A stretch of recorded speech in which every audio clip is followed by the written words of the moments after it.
दोस्तों, स्वागत है आपका हमारे चैनल आर.के. वर्मा में गंगाराम पटेल और बुलाकी नाई और एक जिन की नई मजेदार कहानी। दोस्तों, काशी यात्रा में गंगाराम पटेल और बुलाखीराम एक नए नगर में पहुंचे और रात्रि को वहां विश्राम किया। इस दौरान बुलाखीराम ने जो अद्भुत दृश्य देखा वह कुछ इस प्रकार था।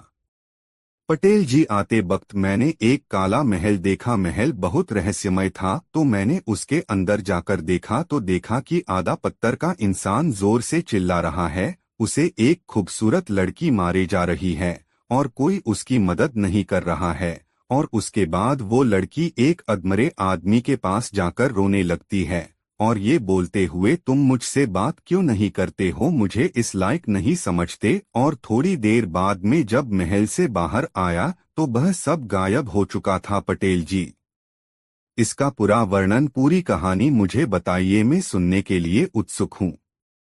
पटेल जी बोले, हाँ हाँ बुलाकी, पर पहले खाना पीना हो जाए, उसके बाद मेरा हुक्का तैयार कर, फिर मैं तुझे सब कुछ बताता हूँ। रात को खाना खाने के बाद बुलाकी ने हुक्का तैयार किया, पटेल जी के सामने बैठ गया। पटेल जी बोले, हाँ भाई बुलाकी, तो सुन। किसी समय धार्मिक प्रवृत्ति का एक वृद्ध मुसलमान मछुआरा नियमित रूप से प्रतिदिन सदरे उठकर नदी के किनारे जाता और 4 बार नदी में जाल फेंकता था। एक दिन सुबह सुबह उसने नदी में जाल डाला। जब वह जाल को खींचने लगा तो जाल बहुत भारी लगा। उसने समझा कि आज कोई बड़ी मछली हाथ आई है। लेकिन कुछ ही देर बाद उसकी मेहनत पर पानी फिर गया। मेहनत से जाल खींचकर निकाला तो देखा कि उसमें एक गधे की लाश फंसी है। मछुआरा उसे देखकर जल भुन गया। उसका जालन भी गधे के बोझ से जगह से फट गया था। उसने जाल में से गधे की लाश निकालकर एक तरफ फेंक दी और जाल फिर से नदी में डाला। इस बार खींचा तो उसमें सिर्फ मिट्टी और कीचड़ भरा मिला। तब रुआसा सा होकर वह बोला, मेरा दुर्भाग्य तो देखो, 2 बार मैंने नदी में जाल डाला और मेरे हाथ कुछ नहीं आया। मैं तो इस पेशे के अलावा और कोई व्यवसाय जानता भी नहीं। अब मैं गुजर बसर के लिए क्या करूं? उसने जाल को खाली कर फिर पानी में फेंका। इस बार भी उसके हाथ दुर्भाग्य ही लगा। जाल में कंकड़ पत्थर और फलों की गुठलियों के अतिरिक्त कुछ भी नहीं था। यह देखकर वह और भी रोने पीटने लगा। तब तक सवेरे का उजाला भी फैल गया था। उसने ईश्वर का ध्यान किया और विनय की, हे सर्वशक्तिमान प्रभु, तुम जानते हो कि मैं हर रोज सिर्फ 4 बार नदी में जाल फेंकता हूँ। आज 3 बार फेंक चुका हूँ और कुछ हाथ नहीं आया। मेरी सारी मेहनत बेकार गई।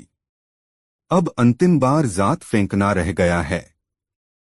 अब तुम कृपा करी और नदी से मुझे कुछ दिलवा दी और मुझ पर इस प्रकार दया करो जैसे किसी समय हजरत मूसा पर की थी। यह कहकर मछुआरे ने चौथी बार जाल फेंका और खींचा तो भारी लगा। उसने सोचा, इस बार तो जरूर मछलियां फंसी होंगी। बड़ा जोर लगाकर उसे बाहर निकालकर देखा तो उसमें एक पीतल की सुराहों के सिवाय और कुछ नहीं था। सुराही के भार से वह यह समझा कि उसमें कुछ बहुमूल्य वस्तुएं होंगी, क्योंकि उसका मुंह शीशे के ढक्कन से अच्छी तरह बंद था और ढक्कन पर कोई मोहर लगी थी। मछुआरे ने अपने मन में कहा कि यह अंदर से खाली हुई तो भी इसे बेचकर पैसे अच्छे मिल, आज का काम किसी तरह चल जाएंगे। जिससे उसने सुराही को उलट पलट कर और हिला डुलाकर देखा, लेकिन उसमें से कोई आवाज नहीं निकली। फिर उसने अपने झोले में से चाकू निकाला और उसका ढक्कन खोलने की चेष्टा करने लगा। सुराही के मुंह पर सील लगी हुई थी, इसलिए उसे खोलने में उसे काफी मशक्कत करनी पड़ी। तब कहीं जाकर सुराही का ढक्कन खुला। उसने झांककर सुराही के अंदर देखा, लेकिन उसे कुछ नहीं दिखाई दिया। वह फिर झुंझला गया और उसने क्रोध में आकर उसे एक और फेंक दिया। उसी समय उसने देखा कि सुराही से धुआं निकल रहा है। बहुत सा धुआं निकलकर नदी के ऊपर आकाश में फैल गया। कुछ ही देर में वह धुआं सिमटकर एक जगह एकत्रित हो गया और उसने एक भीषण दैत्य का आकार ले लिया। मछुआरा घबराकर भागने को हुआ, लेकिन उसने सुना कि दैत्य हाथ उठाकर कुछ कह रहा है। ऐ सुलेमान, मेरा अपराध क्षमा कर दो। मैं कभी आपकी आज्ञा का उल्लंघन नहीं करूंगा। मछुआरा यह सुनकर अपना डर भूल गया और बोला, अरे भूत, यह तू क्या बक रहा है? सुलेमान को मरे 1800 वर्ष से अधिक समय हो गया है। तू कौन है? मुझे बता, और यह भी बता कि तू इस सुराही में किस प्रकार बंद हो गया।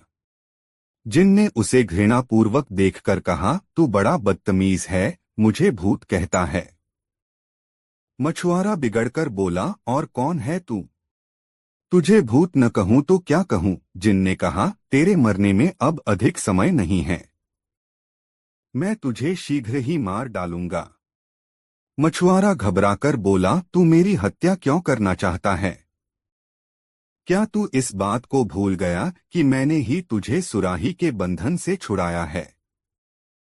जिन बोला, मुझे भली प्रकार ज्ञात है कि तूने ही सुराही खोली है, लेकिन इस बात से तेरी जान नहीं बच सकती।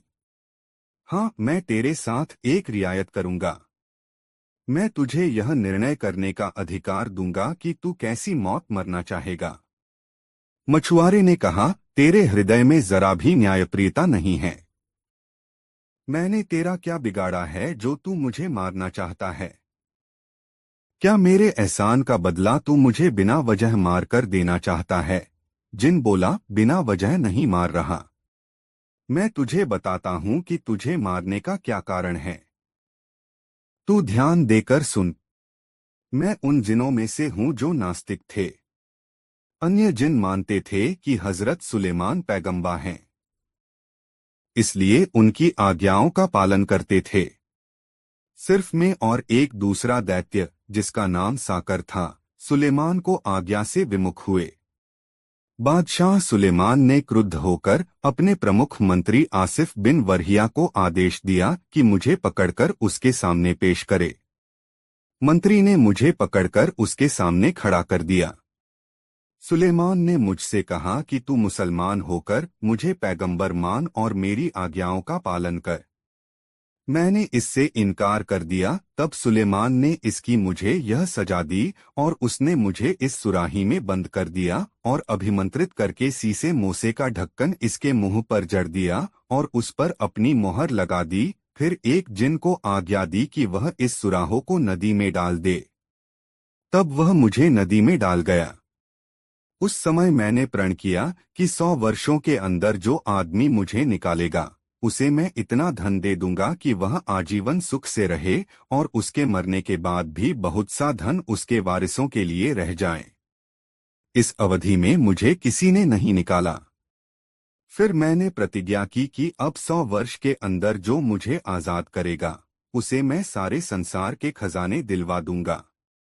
फिर भी किसी ने मुझे न निकाला। फिर मैंने प्रतिज्ञा की कि 100 वर्षों की तीसरी अवधि में जो मुझे आजाद करेगा, उसे मैं बहुत बड़ा बादशाह बना दूंगा और हर रोज उसके पास जाकर उसकी 3 इच्छाएं पूरी करूंगा। जब इस तीसरी अवधि में भी किसी ने मुझे नहीं निकाला तो मुझे बहुत क्रोध आया और उसी अवस्था में मैंने प्रण किया कि जो मुझे अब बाहर निकालेगा, मैं अत्यंत क्रूरतापूर्वक उसके प्राण ले लूंगा।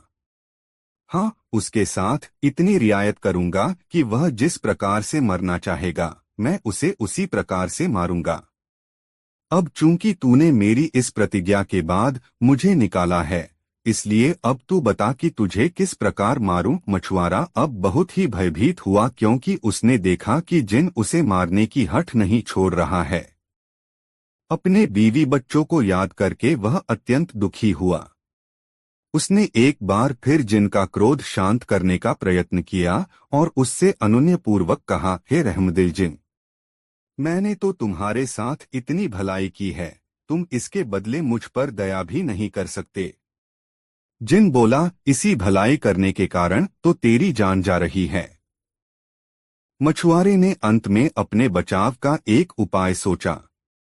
वह जिन से बोला, अच्छा, अब मैं समझ गया कि तुम्हारे हाथ से मेरी जान नहीं बच सकती। यदि खुदा की यही मर्जी है तो मैं उसे खुशी खुशी कबूल करता हूँ। लेकिन मैं तुझे उसी पवित्र नाम की, जिसे सुलेमान ने अपनी मोहर में खुदवाया था, सौगंध देकर कहता हूँ कि जब तक मैं अपने मरने का तरीका सोचकर तय करूँ, तुम मेरे एक प्रश्न का उत्तर दो। जिन इतनी बड़ी सौगंध से निरुपाय हो गया और कांपने सा लगा। उसने कहा, पूछ, क्या पूछना चाहता है? मैं तेरे प्रश्न का उत्तर दूंगा। मछुआरे ने कहा, मुझे तेरी किसी बात का विश्वास नहीं होता। तू इतना विशालकाय प्राणी है, इतनी छोटी सी सुराही में कैसे समा गया? तू झूठ बोलता है। जिन बोला, जिस पवित्र नाम की सौगंध तूने मुझे दिलाई है, मैं उसको साक्षी मानकर कहता हूँ कि मैं उसी सुराहों में था। मछुआरे ने कहा, मुझे अब भी विश्वास नहीं है कि तू सच कहता है। इस सुराही में तो तेरा एक पाँव भी नहीं आएगा। तू पूरा का पूरा किस प्रकार इसमें समा गया? जिन ने कहा, क्या मेरे द्वारा इतनी बड़ी सौगंध खाने के बाद भी तुझे विश्वास नहीं? मछुआरा बोला, तेरे कसम खाने से क्या होता है?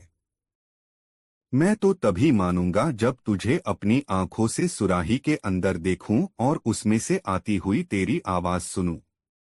यह सुनकर जिन फिर धुएं में परिवर्तित हो गया और सारी नदी पर फैल गया। फिर वह धुआं रूपी जिन एक स्थान पर इकट्ठा हो गया और धीरे धीरे सुराही में जाने लगा। जब बाहर का सारा धुआं सिमटकर भीतर चला गया और सुराहों के अंदर से जिन की आवाज आई, अब तो तुझे मालूम हुआ कि मैं झूठ नहीं कहता था, मैं इसी सुराही में बंद था। मछुआरे ने इस बात का उत्तर न दिया। उसने फौरन सुराही का ढक्कन, जिस पर सुलेमान की मोहर लगी थी, सुराही के मुंह पर रखा और मजबूती से बंद कर दिया। फिर बोला, ओ जिन, अब तेरी बारी है कि तू गिड़गिड़ाकर मुझसे अपने अपराध क्षमा करने को कहे, या फिर मुझे यह बता कि तू स्वयं मेरे हाथ से किस प्रकार मरना चाहता है। नहीं तो मेरे लिए तो यही उचित होगा कि मैं तुझे फिर इसी नदी में डाल दूं और नदी के तट पर घर बनाकर रहूं, ताकि जो भी मछुआरा यहाँ जाल डालने आए उसे चेतावनी दे दिया करूं कि यहाँ एक सुराही में एक महाभयंकर जिन बंद है, उसे कभी बाहर न निकालना, क्योंकि उसने प्रण किया है कि जो भी उसे बाहर निकालेगा वह जिन उसके प्राण ले लेगा। यह सुनकर जिन बड़ा विचलित हुआ और बोला, मेरे मित्र, तू ऐसा न कर। मैं अब तुझे मारने का इरादा कभी न करूंगा। बुराई के बदले में भी भलाई करनी चाहिए। तू भी मेरे साथ ऐसी ही भलाई कर जैसी इम्मा ने अतीका के साथ की थी। मछुआरे ने कहा, मुझे वह कहानी नहीं मालूम। जिन बोला, यदि तू यह कहानी सुनना चाहे तो मुझे बंधन मुक्त कर, क्योंकि सुराही में अच्छी तरह नहीं बोल पाऊंगा। मुझे मुक्त करे तो यही नहीं, और भी बहुत अच्छी कथाएं सुनाऊंगा। जिन के बार बार गिड़गिड़ाने से द्रवित होकर ज्यों ही मछुआरे ने सुराही का ढक्कन खोला, उसमें से धुआं निकला और नदी पर फैल गया। कुछ देर में उसने जिन का रूप धारण कर लिया। जिन ने ठोकर मारकर सुराही को नदी में डुबा दिया। मछुआरा यह देखकर बहुत डरा और बोला, हे जिन, यह तूने क्या किया? क्या तू अपने वचन पर स्थिर नहीं रहना चाहता? मछुआरे के भयभीत होने पर जिन हंसकर बोला, तू डर मत। अपना जाल उठा और मेरे पीछे पीछे आ। वे दोनों वहां से चल पड़े और एक वन के अंदर से गुजरकर एक पहाड़ की चोटी पर चढ़ गए। फिर वहां से उतरकर एक लंबे चौड़े महल में गए। उस महल में एक तालाब दिखाई दिया, जिसके चारों ओर टीले थे। तालाब के पास पहुंचकर जिन ने मछुआरे से कहा, तू इस तालाब में जाल डाल और मछलियां पकड़। महुआरा खुश हो गया, क्योंकि तालाब में बहुत सी मछलियां थीं। उसने जाल डालकर खांचा तो उसमें 4 मछलियां फंसी हुई नजर आईं, जो 4 रंग की थी, सफेद, लाल, पोलो और कांचा। उसमें ने कहा, तू इन मछलियों को लेकर यहाँ के बादशाह के पास चला जा। वह तुझे इतना धन देगा जो तूने कभी देखा भी नहीं होगा। किंतु एक बात का ध्यान रखना, तालाब में एक दिन में एक ही बार जाल डालना। यह कहकर जिन ने जमीन में जोर की ठोकर मारी। जमीन फट गई और जिन उसमें समा गया।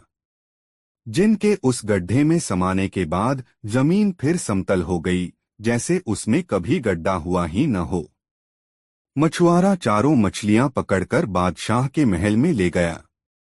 बादशाह मछलियों को देखकर बेहद खुश हुआ और अपने वजीर से बोला, जाओ, यूनान के राजा ने जिस बावर्धिन को हमें भेंट स्वरूप दिया था, इन मछलियों को उस बावर्चिन के पास ले जाओ। सिर्फ वही ऐसी होशियार है जो इन सुंदर मछलियों को भली भांति पका सकती है। मंत्री मछलियों को बावर्चिन के पास ले गया। बादशाह ने मछुआरे को 400 मोहरें इनाम में दे डाली। बावर्चिन ने मछलियों के टुकड़े करके उन्हें धो धो कर तलने के लिए गरम तेल में डाल दिया।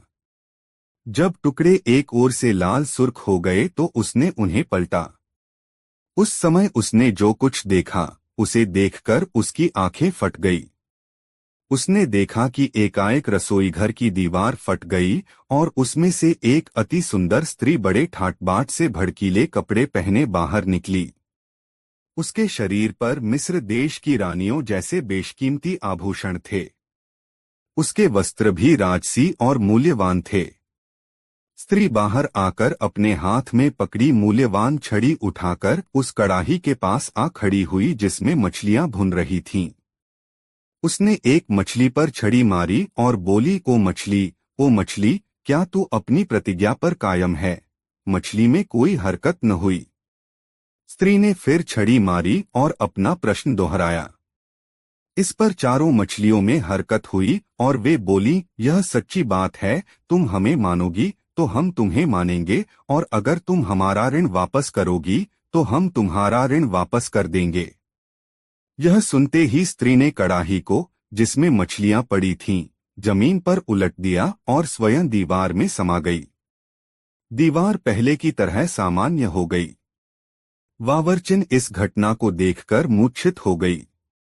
कुछ देर बाद वह होश में आई तो देखा कि मछलियां चूल्हे के अंदर गिरकर कोयला हो चुकी हैं। वह अत्यंत दुखी होकर रोने लगी। वह सोच रही थी, मैंने तो यह सारा दृश्य अपनी आंखों से देखा है, लेकिन इस पर बादशाह को कैसे विश्वास आएगा। वह इसी चिंता में बैठी थी कि तभी मंत्री ने आकर पूछा, मछलियां पक चुकी या नहीं? बावर्चिन ने मंत्री को सारा वाकया बताया। मंत्री को इस कहानी पर विश्वास तो नहीं हुआ, लेकिन उसने बावर्चिन की शिकायत करना ठीक न समझा। उसने बादशाह से मछलियों के खराब होने का कोई बहाना बना दिया और मछुआरे को बुलाकर आदेश दे दिया, जाओ, वैसी ही 4 मछलियां और ले आओ।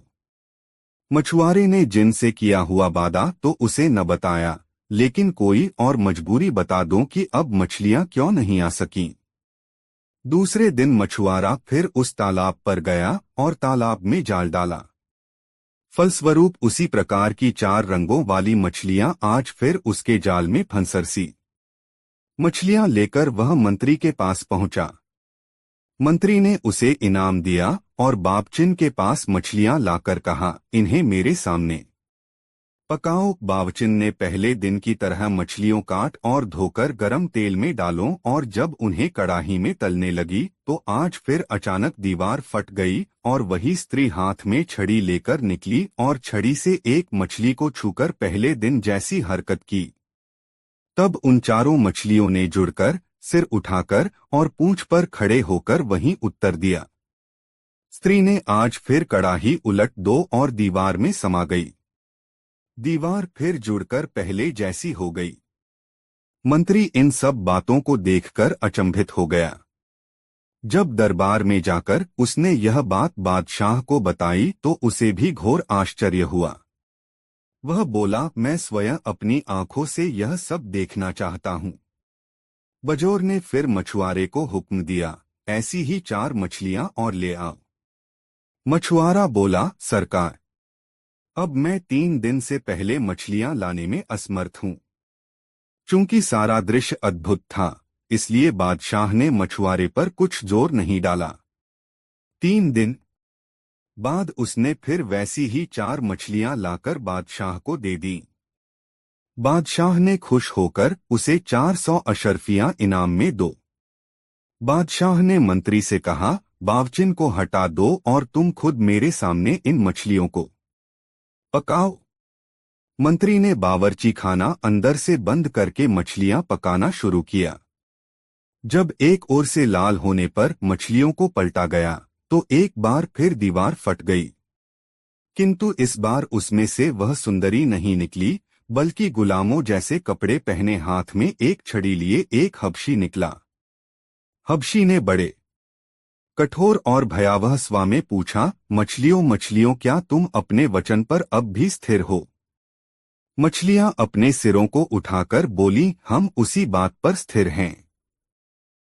हबशी ने कड़ाही उलट दी और स्वयं दीवार के रिक्त स्थान में घुस गया। दीवार देखते ही देखते पहले की तरह जुड़ गई। बादशाह ने मंत्री से कहा, वह अद्भुत घटना मैंने स्वयं देखी है, वरना मैं इस पर विश्वास न करता। ये मछलियां भी साधारण नहीं हैं। मैं इस रहस्य को जानने के लिए बड़ा उत्सुक हूँ। यह कहकर उसने मछुआरे को फिर बुलवाया और उससे पूछा, तू ये रंगीन मछलियां कहाँ से लाया था? मछुआरे ने बताया कि मैंने उन्हें उस तालाब से पकड़ा है जिसके चारों ओर टीले हैं। बादशाह ने मंत्री से पूछा, तुम्हें मालूम है कि वह तालाब कहाँ है? मंत्री ने कहा, हुजूर, मैं 60 वर्ष से उस ओर शिकार खेलने जाता हूँ, लेकिन मैंने तो आज तक तालाब न देखा है और न ही सुना। ऐसा अब बादशाह ने मछुआरे से पूछा, तालाब कितनी दूर है और क्या तू मुझे वहां ले जा सकता है? मछुआरे ने कहा, वह तालाब यहाँ से 3 घड़ी के रास्ते पर है और मैं आपको जरूर वहां ले जाऊंगा। उस समय दिन छिपने में थोड़ा ही समय रह गया था, किंतु बादशाह को ऐसी उत्सुकता थी कि उसने अपने दरबारियों और रक्षकों को शीघ्र ही तैयार होने की आज्ञा दी। फिर वह मछुआरे के पीछे पीछे हो लिया और उसके बताए हुए पहाड़ पर चढ़ गया। जब पहाड़ के दूसरी ओर उतरा तो वहां बड़ा विशाल वन दिखाई दिया। यह वन पहले किसी ने नहीं देखा था। फिर बादशाह और उसके साथियों ने वह वन भी पार किया और सब लोग उस तालाब के किनारे पहुंच गए जिसके चारों ओर टीले थे। उस तालाब का पानी अत्यंत निर्मल था और जिन 4 रंगों की मछलियां उस मछुआरे से मिलती थीं, वैसी अनगिनत मछलियां उस तालाब में तैर रही थीं। उसने अपने दरबारियों और सरदारों से पूछा, क्या तुम लोगों ने पहले भी इस तालाब को देखा है? उन सबने बताया, जहांपनाह, देखना तो दूर, हमने तो कभी इस तालाब के विषय में सुना तक नहीं। बादशाह सोच में पड़ गया और अंत में बोला, जब तक मैं इस तालाब और इसकी रंगीन मछलियों का रहस्य अच्छी तरह समझ नहीं लूंगा, यहाँ से नहीं जाऊंगा। तुम सब लोग भी यहाँ डेरा डाल लो। उसकी आज्ञानुसार दरबारियों और रक्षकों के डेरे तालाब के चारों ओर पड़ गए। रात होने पर उसने मंत्री को अपने डेरे पर बुलाया और कहा, मैं इस भेद को जानने के लिए अति उत्सुक हूँ कि उस बावर्ची खाने में हबशी कैसे आया और उसने मछलियों से कैसे बात की। और मैं यह भी जानना चाहता हूँ कि यह तालाब, जिसे किसी ने नहीं देखा था, अचानक कहाँ से आ गया। मैं अपने कौतूहल को दबा नहीं पा रहा हूँ। मैंने सोचा है कि मैं अकेले ही इस रहस्य का पर्दाफाश करूं। मैं अकेला जा रहा हूं, तुम यहीं रहो। प्रातःकाल जब दरबारी यहाँ पर आएं, तो उनसे कह देना कि बादशाह कुछ बीमार हो गए हैं और कुछ दिन यहीं पर शांतिपूर्वक रहना चाहते हैं। यह कहकर सारे दरबारियों और रक्षकों को राजधानी वापस भेज देना और तुम इस डेरे में अकेले ही उस समय तक प्रतीक्षा करना जब तक कि मैं लौट न आऊं। बादशाह की बात सुनकर मंत्री सत्ते में आ गया। यह क्या पागलपन था। उसने बादशाह को बहुत समझाया, जहांपना, आप यह न करें। इस काम में बड़ा खतरा है। यह भी संभव है कि इतना सब करने के बाद भी आपको कोई रहस्य ज्ञात न हो पाए। फिर बेकार में क्यों इतना कष्ट उठा रहे हैं और इतना खतरा मोल ले रहे हैं। मगर बादशाह पर उसके समझाने बुझाने का कोई असर नहीं हुआ। उसने बादशाही पोशाक उतारी और एक साधारण सैनिक के वस्त्र पहन लिए। जब सब लोग गहरी नींद में सोए हुए थे, वह तलवार लेकर अपने खेमे से निकला और एक ओर चलता हुआ एक पहाड़ पर चढ़ गया। कुछ ही देर में वह उसकी चोटी पर पहुंचकर दूसरी ओर उतर गया। आगे उसे एक गहनवर दिखाई दिया। वह उसी के अंदर दाखिल हो गया। कुछ दूर जाने पर सवेरा हो गया। कुछ और दूर जाते पर उसे एक सुंदर महल दिखाई दिया। महल देखकर वह बड़ा प्रसन्न हुआ और उसे आशा बंधी कि उसे इस जगह से तालाब के रहस्य का कुछ पता चलेगा। महल के निकट पहुंचकर उसने देखा कि वह बहुत विशाल है और काले पत्थरों का बना है। उसकी दीवारों पर साफ किए हुए इस्पाती पत्थर जड़े थे, जो दर्पण की भांति चमकते थे। बादशाह को विश्वास हो गया कि यहाँ उसे मनोवांछित सूचना अवश्य मिलेगी। वह बहुत देर तक दूर खड़ा महल की शोभा निहारता रहा, फिर उसके पास चला गया। उसने देखा कि महल का द्वार खुला है, फिर भी शिष्टता के नाते उसने ताली बजाई कि उसकी आवाज सुनकर शायद कोई अंदर से बाहर आए। जब कोई नहीं आया तो यह सोचकर उसने सांकल को खड़खड़ाया कि शायद उसकी ताली की आवाज अंदर तक नहीं पहुंची होगी। सांकल खड़खड़ाने पर भी जब कोई नहीं निकला तो बादशाह को क्रोध आ गया कि कैसे अशिष्ट लोग यहाँ रहते हैं, जो बुलाने पर भी आकर नहीं पूछते। वह अंदर गया और ड्योढ़ी में पहुंचकर जोर से बोला, क्या अंदर कोई है जो एक अतिथि के रहने के लिए थोड़ा सा स्थान दे दे। इस बार भी उसे कोई उत्तर न मिला तो उसके आश्चर्य का ठिकाना न रहा। ड्योढ़ी से आगे बढ़कर वह महल में घुसा तो देखा कि अंदर से वह महल और भी लंबा चौड़ा है, किंतु उसके अंदर कोई है नहीं। इसके अलावा उस विशाल महल में 3 बाग थे, जिनमें बड़ी सुघड़ता के साथ भांति भांति के सुगंधित फूलों और उत्तम फलों के पेड़ लगे थे। बागों में हर चीज ऐसी तरतीब से लगी थी कि उन्हें देखकर दुखी मनुष्य भी आनंद से भर जाएं। वृक्षों पर नाना प्रकार के सुंदर पक्षी कलरव कर रहे थे। वह पक्षी उन्हीं वृक्षों पर रहते थे, उड़कर नहीं जा सकते थे क्योंकि वृक्षों के ऊपर जाल पड़े हुए थे। बादशाह एक कमरे से दूसरे कमरे और एक बाग से दूसरे बाग में घूम घूमकर हर वस्तु को देखकर आनंदित होता रहा। घूमते घूमते जब वह थक गया तो एक कक्ष में बैठकर आराम करने लगा और सामने वाले बाग की शोभा देखने लगा। इतने में उसे एक कातर कराह सुनाई दी, जैसे कोई बड़े दुख से कराह रहा हो।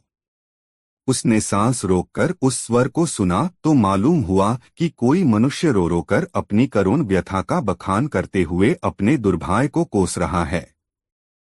बादशाह उठकर उस कक्ष तक गया जिसमें से यह आवाज आ रही थी। फिर पर्दा उठाकर उसने देखा कि एक नवयुवक सिंहासन जैसे किसी ऊंचे तख्त पर राजसी वस्त्र पहने बैठा है और करुण स्वर में विलाप कर रहा है। बादशाह ने उसके निकट जाकर इसका कारण पूछा तो युवक बोला, मुझे क्षमा कीजिए, मैं उठकर आपका स्वागत करने में असमर्थ हूँ। दोस्तों, वीडियो को एक लाइक जरूर कर दे। बादशाह ने कहा, मैं आपके शौलवान व्यवहार से बड़ा प्रभावित हुआ हूँ। वास्तव में ऐसा कोई कारण होगा कि आप उठ न सके, किंतु आपके दुख को देखकर मुझे भी बेहद दुख हुआ है। आप मुझे बताइए कि मैं आपका कर किस प्रकार दूर कर सकता हूँ। तालाब का रहस्य क्या है और उसको मछलियाँ कौन हैं? यह सुनकर वह युवक फिर रोने लगा और बोला, मेरा हाल सुनने के पहले यह देख लीजिए। यह कहकर उसने अपना कपड़ा उठाया तो बादशाह ने देखा कि वह नाभि से ऊपर तो जीवित मनुष्य है और नीचे काले पत्थर का बना हुआ है। यह देखकर राजा की आंखें फटी की फटी रह गई और वह बोला, मुझे तो यहाँ की प्रत्येक वस्तु देखकर आश्चर्य और उत्सुकता बहुत बढ़ गई है। अल्लाह के वास्ते तफसील से अपना हाल बताइए। मुझे विश्वास हो रहा है कि तालाब को रंग बिरंगी मछलियों के रहस्य का भी आपसे ही संबंध है। आप मुझे अपनी दास्तान सुनाइए। कहते हैं कि दूसरे को अपना दुख सुनाने से आदमी का कुछ दुख तो दूर होता हो है। युवक ने कहा, मुझे अपनी दशा के वर्णन से भी बड़ा कष्ट होता है, किंतु आपका आग्रह है इसलिए कहता हूँ। फिर वह युवक बादशाह को अपनी आप बीती सुनाने लगा। मेरे पिता का नाम महमूद शाह था। वे काले द्वीपों के बादशाह थे। वे काले द्वीप 4 विख्यात पर्वत हैं। उनकी राजधानी उसी स्थान पर थी जहां वह रंगीन मछलियों वाला तालाब है। 70 वर्ष की उम्र में मेरे पिता का देहांत हो गया और उनकी जगह में राजसिंहासन पर बैठा। मैंने अपने चाचा की बेटी के साथ विवाह किया। मैं उसे बहुत चाहता था, वह भी मुझे बहुत चाहती थी। 5 वर्ष तक हम लोग सुखपूर्वक रहते रहे। 5 साल बाद धीरे धीरे मुझे एहसास होने लगा कि उसका मेरे प्रति पहले जैसा प्रेम नहीं है। एक दिन दोपहर के भोजन के पश्चात वह स्नानगृह को गई और मैं अपने शयनकक्ष में लेटा रहा। 2 दासियां जो बेगम को पंखा झला करती थीं, मेरे सिरहाने पैताने बैठ गईं। वे मुझे आराम देने के लिए पंखा झलने लगीं। मुझे सोया जानकर वे वहीं बैठीं धीमे धीमे बातचीत करने लगीं। मैं सोया नहीं था, किंतु उनकी बातें सुनने के लिए सोने का बहाना कर रहा था। एक दासी बोली, हमारी मलिका बड़ी दुष्टा है, जो ऐसे सुंदर और सुशील पति को प्यार नहीं करतो। दूसरी बोली, तू ठीक कहती है, रात में बादशाह को अकेला सोता छोड़कर वे न जाने कहाँ जाती हैं और बेचारे बादशाह को कुछ पता ही नहीं चलता। ये बेचारे जाने भी कैसे, बेगम रोज रात को इनके शरबत में कोई नशा मिलाकर इन्हें दे देती हैं। ये नशे में बिल्कुल बेहोश हो जाते हैं और वह जहां चाहती हैं चली जाती हैं। फिर सवेरा होने से पहले आकर इन्हें होश में लाने की सुगंध सूंघा देती हैं।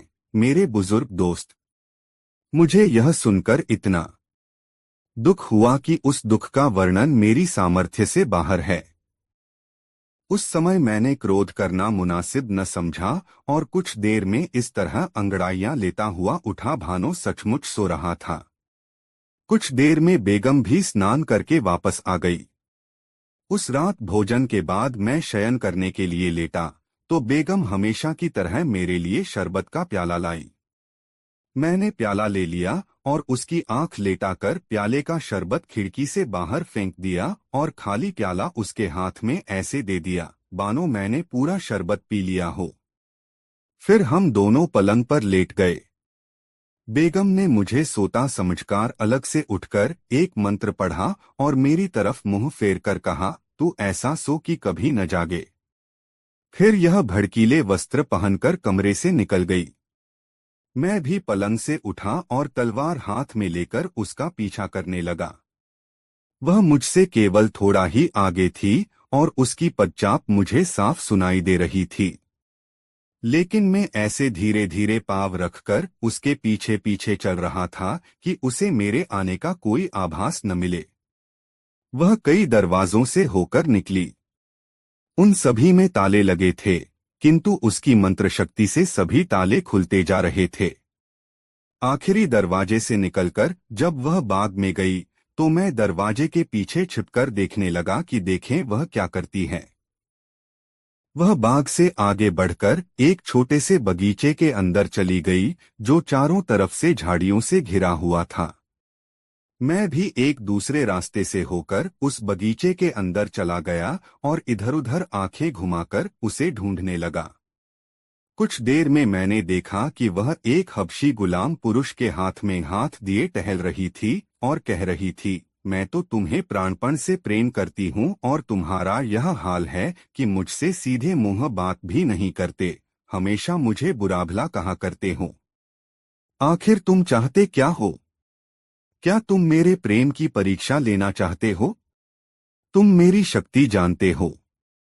मेरे अंदर इतनी शक्ति है कि कहो तो सूर्योदय के पहले ही इन सारे महलों को खंडहर बना दूं, यह सारा ठाठ बाट बिल्कुल वीरान कर दूं और यहाँ भेड़िए और उल्लुओं के अलावा कोई नहीं दिखाई दे। जो पत्थर यहाँ महलों में लगे हैं वे कौहकाफ पर्वत पर वापस उड़कर चले जाएं।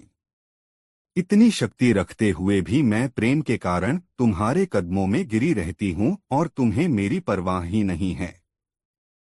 यही बातें करते करते जब वे लोग उस झाड़ी के पास पहुंचे जहां मैं छुपा था, तब मैंने अंधेरे का लाभ उठाकर उस हबशी की गर्दन पर पूरे जोर से तलवार का वार किया। वह लड़खड़ाकर गिर गया। मैंने बेगम को इसलिए छोड़ दिया क्योंकि वह मुझे बेहद प्रिय थी और चाचा की बेटी भी थी। बेगम अपने प्रेमी को गिरता देखकर विकल हो गई। उसने मंत्र के बल से अपने प्रेमी को स्वस्थ करना चाहा, किंतु वह केवल उसे मरने से ही बचा सकी। उस हबशी की हालत ऐसी हो गई थी कि न उसे जीवित कहा जा सकता था न मृत। मैं चुपचाप महल को लौटा। लौटते समय भी मैंने सुना कि बेगम अपने प्रेमी के घायल होने पर करुण क्रंदन कर रही है।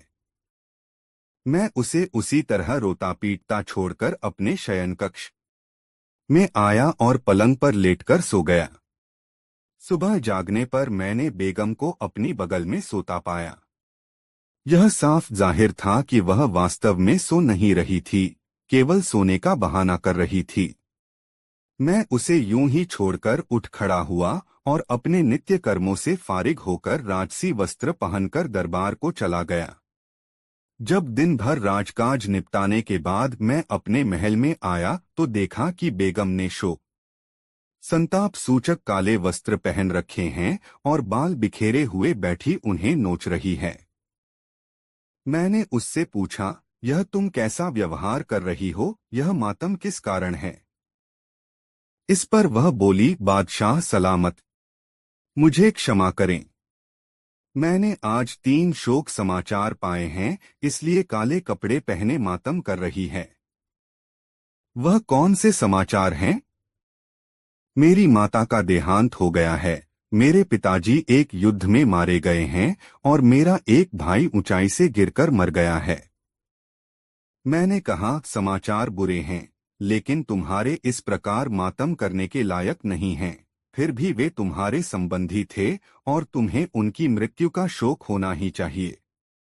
इसके बाद वह कमरे से चली गई और मुझसे अलग होकर उसी प्रकार रोती पीटती रही। मैं उसके दुख का कारण जानता था, इसलिए मैंने उसे समझाने बुझाने की चेष्टा भी न की। 1 वर्ष तक यही हाल रहा। फिर एक दिन उसने कहा, मुझसे दुख नहीं सहा जाता, मैं एक मकबरा बनवाकर उसमें रात दिन रहना चाहती हूँ। मैंने उसे ऐसा करने की अनुमति भी दे दी।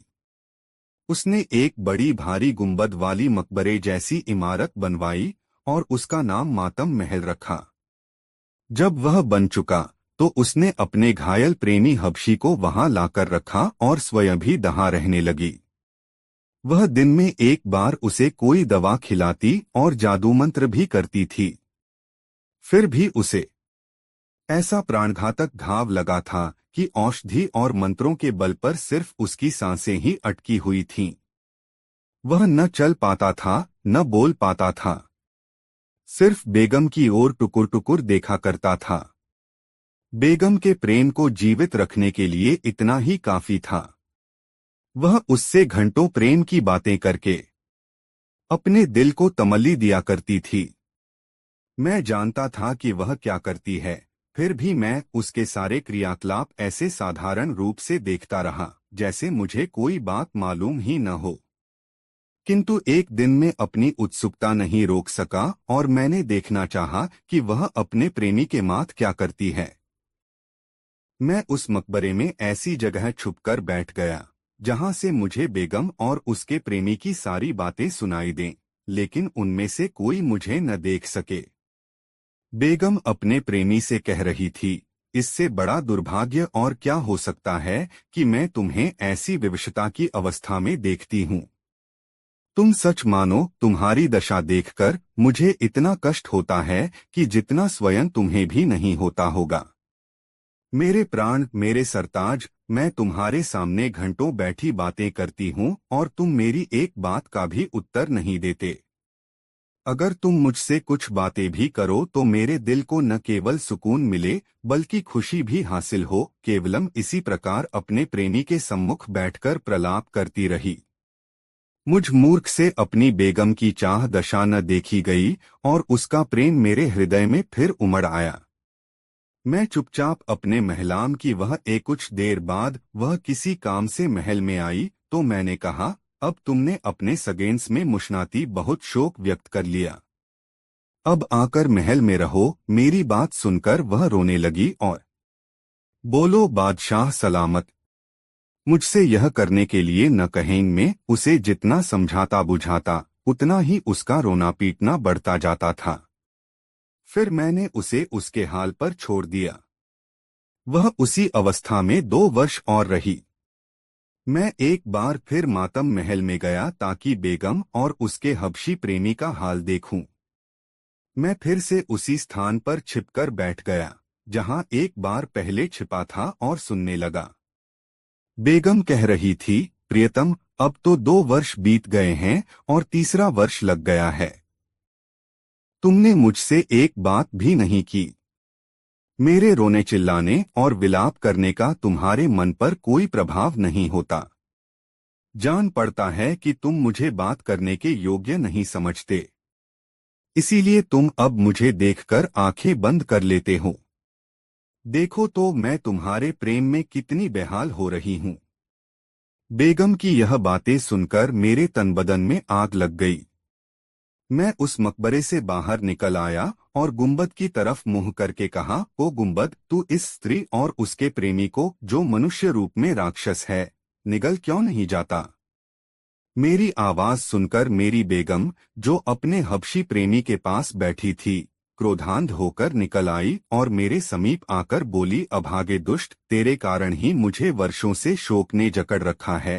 तेरे ही कारण मेरे प्रेमी की ऐसी दयनीय दशा हो गई है और वह इतनी लंबी अवधि से घायल पड़ा है। मैंने कहा, हाँ, मैंने ही उस कुकर्मी राक्षस को दंड दिया है।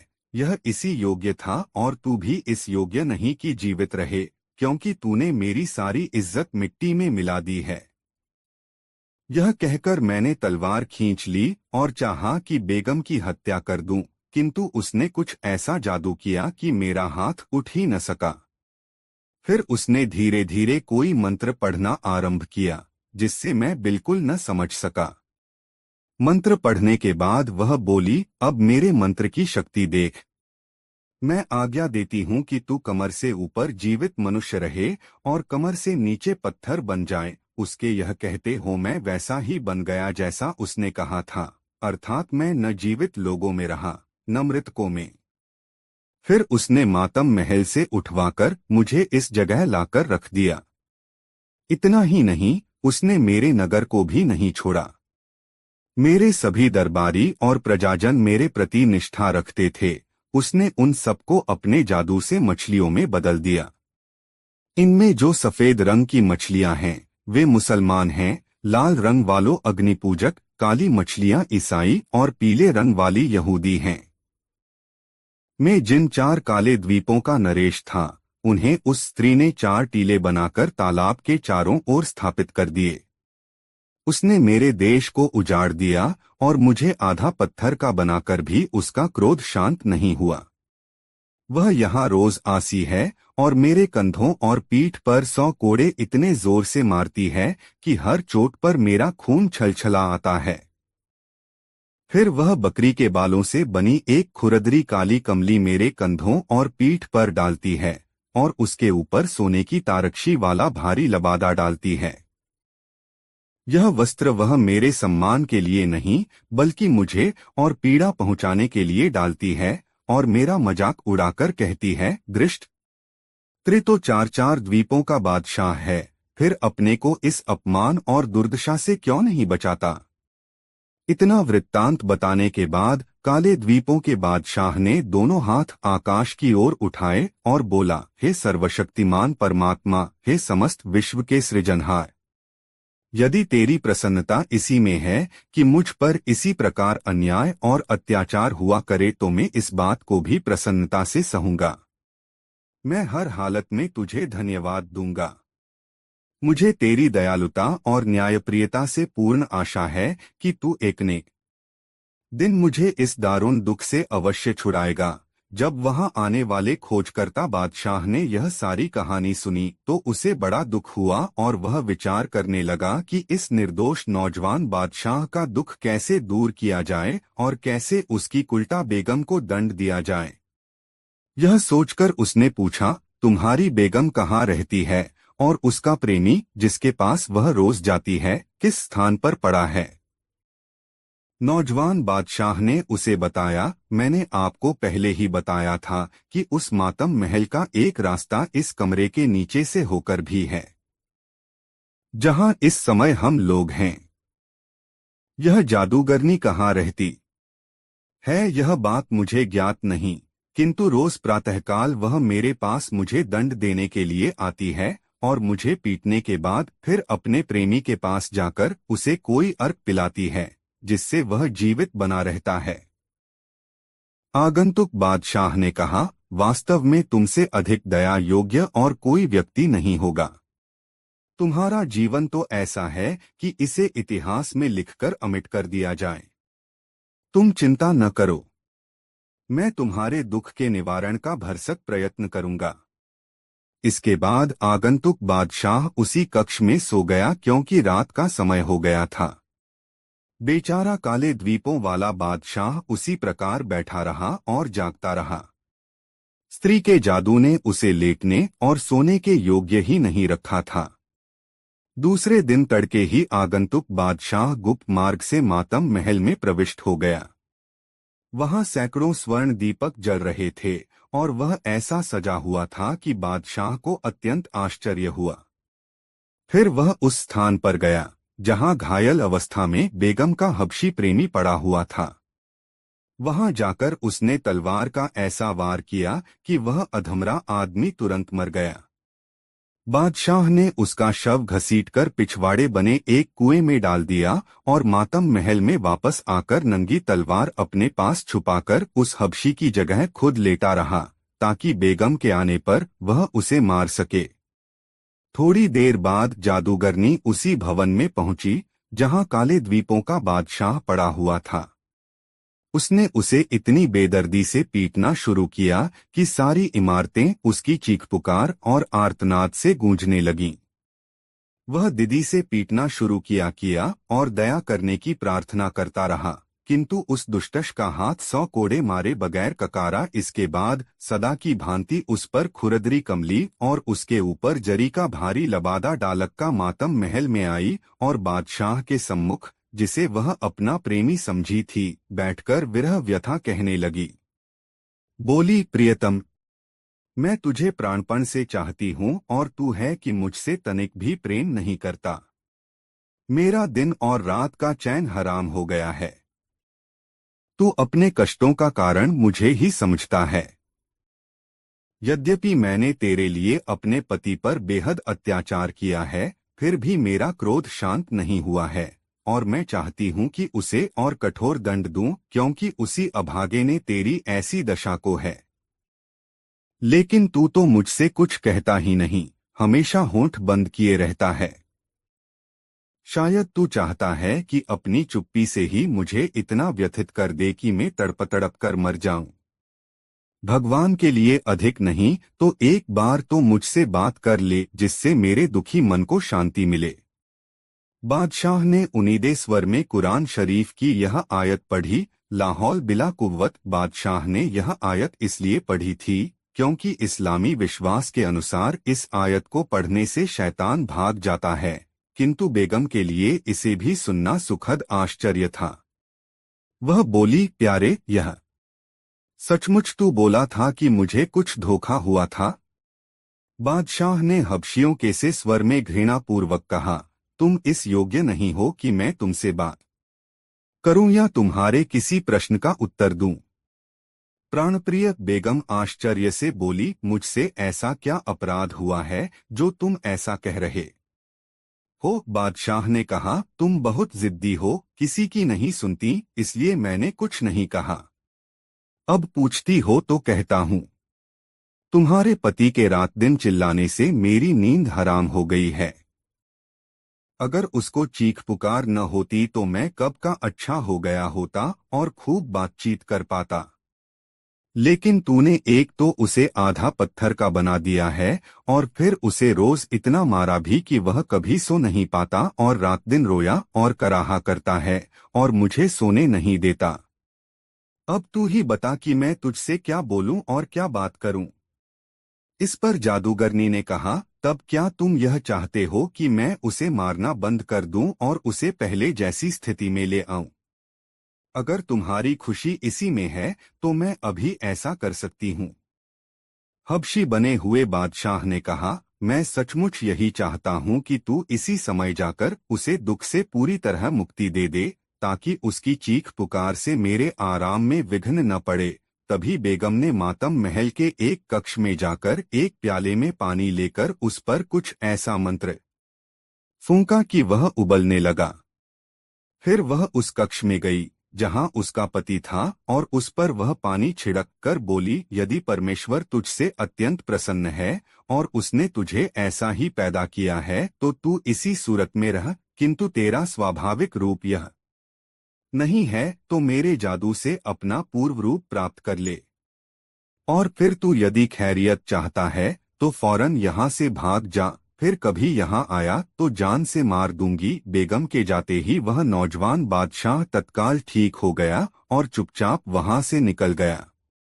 लेकिन वह अपनी जिज्ञासा को दबा न सका और उसी इमारत में छुपकर देखने लगा कि देखें आगे क्या होता है। बेगम वहां से फिर मातम महल में आई और हबशी बने बादशाह से बोली, जो तुम चाहते थे वह मैंने कर दिया। अब तुम उठ बैठो जिससे कि मुझे चैन मिले। बादशाह हबशियों जैसे स्वर में बोला, तुमने जो कुछ किया है उससे मुझे आराम तो मिला है, लेकिन पूरा आराम नहीं मिला। तुम्हारा अत्याचार अभी पूरी तरह से दूर नहीं हुआ है और मेरा चैन अभी पूरा नहीं लौटा है। तुमने सारे नगर को उजाड़ रखा है और उसके निवासियों को मछली बना दिया है। हर रोज आधी रात को सारी मछलियां पानी से सिर निकालकर हम दोनों को कोसा करती हैं। इसी कारण मैं निरोग नहीं हो पाता। तुम पहले शहर और उसके निवासियों को पहले जैसा बना दो, फिर मुझसे बात करो। यह करने के बाद तुम अपनी बाह का सहारा देकर मुझे उठाना। बेगम इस बात पर भी तुरंत राजी हो गई। वह तालाब के किनारे गई और थोड़ा सा अभिमंत्रित जल उस तालाब में छिड़क दिया। इससे वे सारी मछलियां नरनारी बन गई और तालाब की जगह सड़कों, मकानों और दुकानों से भरा नगर बन गया। सब कुछ पहले जैसा बनाकर वह जादूगरनी फिर मातम महल में गई और खुशी से चहकते हुए कहने लगी, प्यारे, तुम्हारी इच्छानुसार मैंने सब कुछ पहले जैसा कर दिया ताकि तुम पूर्णतः स्वस्थ और निरोग हो जाओ। अब तुम उठो और मेरे हाथ में हाथ देकर चलो।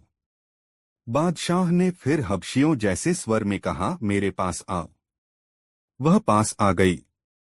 तब बादशाह बोला, और पास आओ। वह उसके बिल्कुल पास आ गई। बादशाह ने उछलकर जादूगरनी की बाहें पकड़ लीं और उसे एक क्षण भी संभलने न दिया और उस पर इतने जोर से तलवार चलाई कि उसके दो टुकड़े हो गए। बादशाह ने उसकी लाश भी उसी कुएं में डाल दी जिसमें उसने हबशी की लाश फेंकी थी। फिर बाहर निकलकर वह काले द्वीपों के बादशाह को खोजने लगा। वह भी पास के एक भवन में छुपा उसकी प्रतीक्षा कर रहा था। आगंतुक बादशाह से उसने कहा, दोस्त, अब किसी तरह का डर नहीं है। मैंने तुम्हारी उस जादूगरनी बेगम को ठिकाने लगा दिया है। काले द्वीपों के बादशाह ने सविनय उसका आभार प्रकट किया और पूछा, अब आपका इरादा क्या अपने नगर को जाने का है? हाँ, मैंने जो रहस्य जानना था वो जान लिया और अब मैं चाहता हूँ कि तुम भी मेरे साथ मेरे राज्य में चलो। हमारे महल में कुछ दिन आराम करो, फिर अपने काले द्वीप को चले आना। इस पर नौजवान बादशाह हंस पड़ा और बोला, क्या आप अपने नगर को यहाँ से निकट ही समझे हुए हैं? इसमें क्या संदेह है? मैं तो 4-5 घड़ी के अंदर ही तुम्हारे महल में आ गया था। तब काले द्वीपों के बादशाह ने कहा, आपका देश यहाँ से पूरे 1 वर्ष की राह पर है। उस जादूगरनी ने अपने मंत्र बल से मेरे देश को आपके देश के निकट पहुंचा दिया था। अब मेरा देश फिर अपनी जगह पर वापस आ गया है। आगंतुक बादशाह को यह सुनकर बड़ी चिंता हुई। इस पर काले द्वीपों के बादशाह ने उससे कहा, यह दूरी और निकटता कुछ विशेष चिंता की बात नहीं है। मैं आपके उपकार से जीवन भर ऋणी नहीं हो सकता। आगंतुक बादशाह अब भी चकराया हुआ था कि वह अपने देश से इतनी दूर कैसे पहुंच गया। यह देख काले द्वीपों के बादशाह से कहा, आपको इतना आश्चर्य क्यों हो रहा है? आप तो उस स्त्री की जादू की शक्ति स्वयं देख चुके हैं। आगंतुक बादशाह ने कहा, खैर, अगर दोनों देशों में इतनी दूरी है और तुम मेरे देश न जाना चाहो तो न चलो, लेकिन मेरे कोई पुत्र नहीं है, इसलिए मैं चाहता हूं कि तुम्हें अपने देश का युवराज भी बना दूं ताकि मेरे मरणोपरांत मेरे राज को भी तुम संभालो। काले द्वीप के बादशाह ने यह स्वीकार कर लिया और 3 सप्ताह की तैयारी के बाद सेना और कोष का प्रबंध करके उसने 100 ऊंटों पर भेंट की बहुमूल्य वस्तुएं लदवाई और अपने 50 विश्वस्त सामंतों और भेंट का सामान लेकर वह आगंतुक बादशाह के साथ उसकी राजधानी की ओर रवाना हुआ। जब उस बादशाह की राजधानी कुछ दिन की राह पर रह गई तो उसने हरकारे भेज दिए ताकि वे बादशाह के लौटने का समाचार उसके दरबारियों और नगर निवासियों को दे दें। जब वह अपने नगर के निकट पहुंचा तो उसके सारे सरदार और दरबारी उसके स्वागत को नगर के बाहर आए और बादशाह की वापसी पर भगवान को धन्यवाद देने के बाद बताया कि राज्य में सब कुशल है।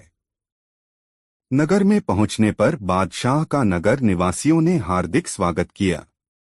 बादशाह ने पूरा हाल कहकर काले द्वीपों के बादशाह को अपना युवराज बनाने की घोषणा की और 2 दिन बाद उसे युवराज बना दिया। इस मौके पर सामंतों दरबारियों ने युवराज को बहुमूल्य भेंटें दी। कुछ दिन बाद बादशाह और युवराज ने मछुआरे को बुलाकर उसे बहुत सा धन दिया क्योंकि उसी के कारण युवराज का कष्ट समाप्त हुआ था। अपनी कहानी को पूर्ण विराम देते हुए गंगाराम पटेल बोले, बुलाखी, आज जो नजारा तू देख कर आया था वह यही नजारा था। पिटने वाला था बादशाह और पीटने वाली उसकी बेगम थी वह युवती जिसे वह अपनी पत्नी बनाने के लिए अपने घर लाया था। उसके चाचा की लड़की। अब रात भी बहुत हो गई और तेरे प्रश्न का उत्तर भी तुझे मिल गया है। आथ अब आराम से सो। मेरी आंखों में भी नींद गहराने लगी है और फिर सुबह आगे की यात्रा भी तो करनी है। यह कहकर उन्होंने पैर फैला लिए। बुलाखी भी सोने का प्रयास करने लगा। दोस्तों, गंगाराम पटेल बुलाखी राम ये मैजिकल मजेदार कहानी आपको कैसी लगी कमेंट बॉक्स जरूर बताएं। ऐसी और नई मजेदार कहानी सुनने के लिए हमारे चैनल RK वर्मा को अभी सब्सक्राइब कर ले। यह कहानी अपने मित्रों को जरूर शेयर करें। वीडियो देखने के लिए बहुत बहुत धन्यवाद।